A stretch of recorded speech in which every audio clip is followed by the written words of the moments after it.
जीवन में सुख और दुख दोनों का आना जरूरी है। घनी अंधेरी रात में एक व्यक्ति नदी में कूदकर आत्महत्या करने का विचार कर रहा था। बारिश के दिन थे और नदी पूरे उफान पर थी।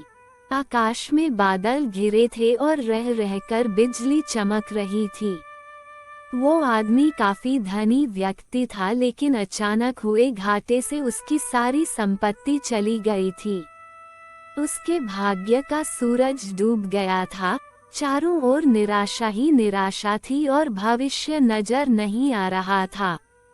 उसे कुछ सूझ नहीं रहा था कि क्या करे, तो उसने स्वयं को समाप्त करने का विचार कर लिया और नदी में कूदने के लिए जैसे ही चट्टान के छोर पर खड़ा होकर वह अंतिम बार ईश्वर का स्मरण करने लगा, तभी दो बुजुर्ग परंतु मजबूत बाहों ने उसे रोक लिया।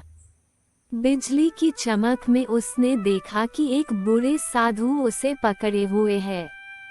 उस बूढ़े ने उससे निराशा का कारण पूछा और किनारे लाकर उसकी सारी कथा सुनी। फिर हंसकर बोला, तो तुम ये स्वीकार करते हो कि पहले तुम सुखी थे? सेठ बोला, हाँ, मेरे भाग्य का सूर्य पूरे प्रकाश से चमक रहा था। सब और मान सम्मान और संपत्ति थी। अब जीवन में सिवाय अंधकार और निराशा के कुछ भी शेष नहीं रहा। बूढ़े फिर हंसा और बोला, दिन के बाद रात्रि है और रात्रि के बाद दिन। जब दिन नहीं टिकता तो रात्रि भी कैसे टिकेगी?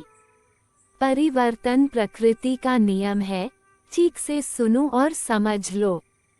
जब तुम्हारे अच्छे दिन हमेशा के लिए नहीं रहे तो बुरे दिन भी नहीं रहेंगे। जो इस सत्य को जान लेता है वो सुख में सुखी नहीं होता और दुख में दुखी नहीं होता।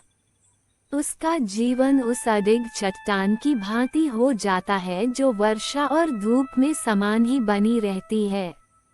सुख और दुख को जो एक भाव से ले, समझ लो कि उसने स्वयं को जान लिया।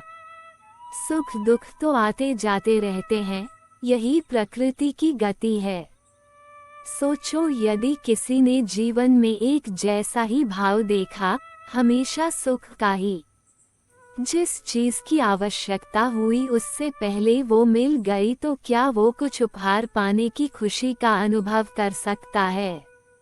दुख न आए तो सुख का स्वाद क्या होता है, ये कोई कैसे जाने? इसलिए जीवन में सुख और दुख दोनों जरूरी हैं। जो इस शाश्वत नियम को जान लेता है, उसका जीवन बंधनों से मुक्त हो जाता है।